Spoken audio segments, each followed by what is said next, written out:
So we've got a couple of clips to get into. We've got Professor John Meirsheimer on Dan Davis's podcast, and we'll also have Douglas Macgregor on Mario's podcast, speaking about the Iranian response towards the American and Zionist aggression during the funeral processions, and Trump.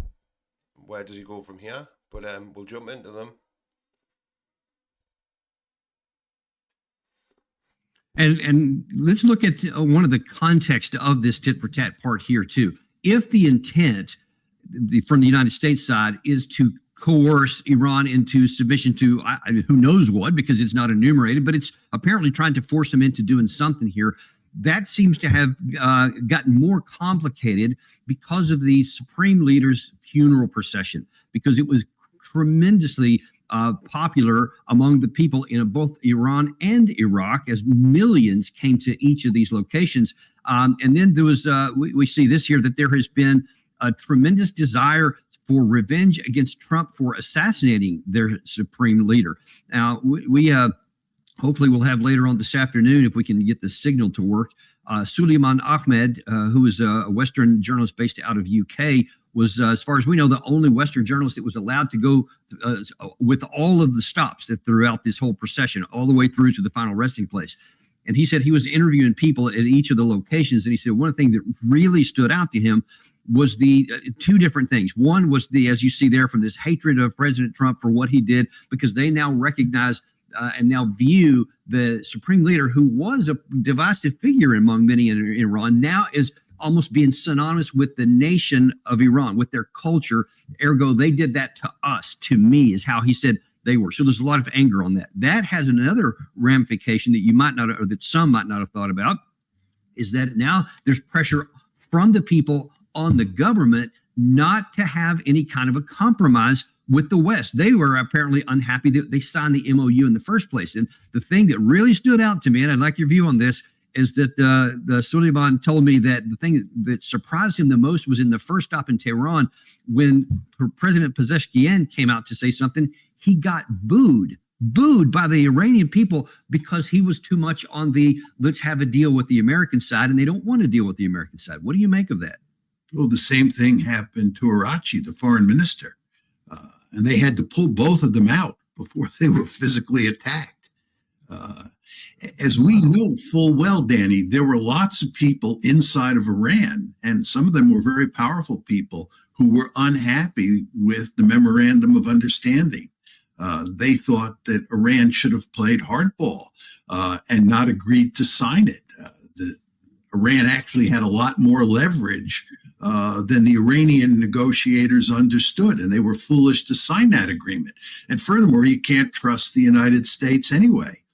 And if you look at what's happened, Danny, I think the hardliners have been proved correct. I mean, I think this is the problem that people like Arachi and Ghalibaf and others face. They thought that the negotiations would be fruitful, and that has not happened at all. You want to remember here that there are sort of three big problems from the Iranian point of view in terms of the West living up to the memorandum of understanding. What we have been talking about now is the whole question of control of the Strait of Hormuz. And the issue here is that the United States thinks that some tankers or some ships can go through the Omani Channel in the Strait. And the Iranians say that is absolutely unacceptable. And this is what the two tit-for-tats have been all about, the two tit-for-tats that have taken place since the Memorandum of Understanding was signed. It's all about the question of whether or not ships can go through the Omani Channel. That's the issue. That's one big issue regarding the MOU. There are two other issues as well. One of them is that the United States has now said that it is not going to allow Iran to sell oil in world markets. And that was part of the Memorandum of Understanding. And you remember, as soon as the memorandum was signed, the Iranians were allowed, without penalty, to sell oil in world markets. The United States has now reneged on that element of the agreement. Furthermore, in the Memorandum of Understanding, this was the very first point, it was made clear that the Israelis had to cease and desist from their war against Hezbollah. And that, of course, meant getting out of southern Lebanon.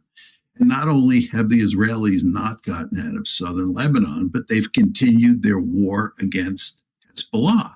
So when you look at what's happening from an Iranian point of view, there are actually three elements in the Memorandum of Understanding where the Iranians believe that the United States has not lived up to its part of the bargain. And given that, coupled with the horrendous things that President Trump says about the Iranian leaders and the Iranian people, and given the fact that he's threatened to wipe them off the face of the earth, it's hard to see how you're going to get any cooperation in the near future from the Iranians that works to America's advantage. They have a powerful incentive to play hardball with us. They certainly do. And just look at what Trump posts on Truth Social. Like, he contradicts himself, changes his mind by the hour. The Islamic Republic of Iran has asked us to continue talks.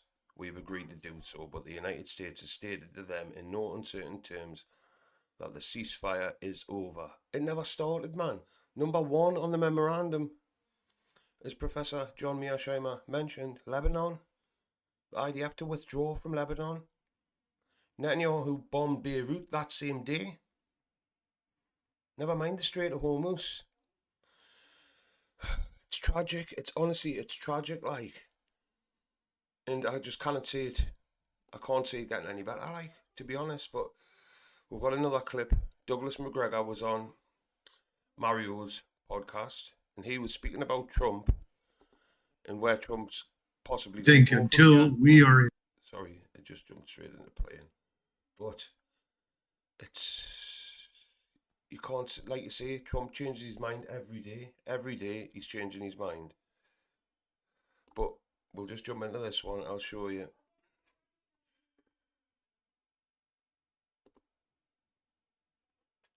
Obviously, Douglas Macgregor speaking here on where Trump goes from here. What can he do? How is he going to rectify this? So be like kind of gradually but suddenly. So what we'll see is that all this build up, and suddenly under a future administration, we'll see everything unravel, the bases closed, the US moving away from the entire world and moving towards its sphere of influence. All these things happening within, a couple of years. I think it'll happen. I think it will happen under this administration. Whether or not Trump is still the president, I don't know. I can't answer that. That depends on what he does next. What he's doing right now, as you rightly pointed out, is very stupid. He's harming himself. He's harming our country. He's harming our interests. And you would think if he were such a brilliant businessman, you know when to cut your losses and pull out. That's what he should have done months ago. But he can't because he's not a free agent. He's under duress. And I think we understand that. I don't know what that duress is. I have not figured it out. But somebody's got something on him, and I think it's our friends that are in the Israeli lobby. And you got to take something else into consideration. Somebody said to me, well, Doug, we could lose the midterms. I said, okay. And he said that Trump can't afford that. I said, why not? He said, well, if he loses the midterms, then they'll try to impeach him. People in his own party hate him. I said, okay. Well, then you have to make a choice. And if you're Donald Trump, you say, who do I want on my side when they come for me to impeach me? The answer is, I want the Israel lobby. I want all those billionaires with all their money, their control of finance, control of the media. They're the ones in control of the government, effectively. They're the ones I want on my side. Because if I don't have them, I'm done. I'm out. They're the reason I'm here to begin with. Do you understand? That's yeah. He thinks that. So if you tell him, well, you're going to lose the midterms. Well, I may lose the midterms, but if I continue with the war, I do what my backers and supporters want. My donors, as they say, what the lobby demands, they'll prevent me from going under. I think self-preservation. Yeah, I think so. And that's not, I'm not saying that's right or wrong. That's not me. I'm not that kind of person. But he's been in this business for a long, long time. Nobody knows how to self-promote better than Donald Trump, and nobody knows the financial realities better than he does. So I think that's going to keep him and keep us fighting. Until you get to the last missile and you can't afford to stay. And unfortunately, this is it. Like, you can tell by Trump's body language he doesn't want to continue. But the people who paid to get him into that position, they wanted to continue. It has to continue. This is all a game for them, man. People need to wake up and realise the people in charge in America and in the UK are not for the people. They're for a very small select few, the people with all the money. It's sad, but it's true. It's sad, but it's true. Look at the way the country's going. Look at the way America's going. It just gets worse and worse. And no matter what you say to the politicians, they're like, oh yeah, people like, even Farage, he'll run on these promises and not keep a single one, just like Starmer. They're all the same. They're all the same. We need to wake up. It's tragic. And on the first clip, like the banners in Iran, death to Trump, kill Trump. What would Americans be saying if Iran had killed Donald Trump in an unprovoked attack, basically? Iran didn't do anything to deserve to be bombed. They didn't, did they? This is what people forget. It was a war of aggression. No two ways about it. And then attacking during negotiations, perfidy, is a war crime. But the Western media don't want to tell you that, do they? They don't. But that's it for this one, unfortunately. It's crazy, like.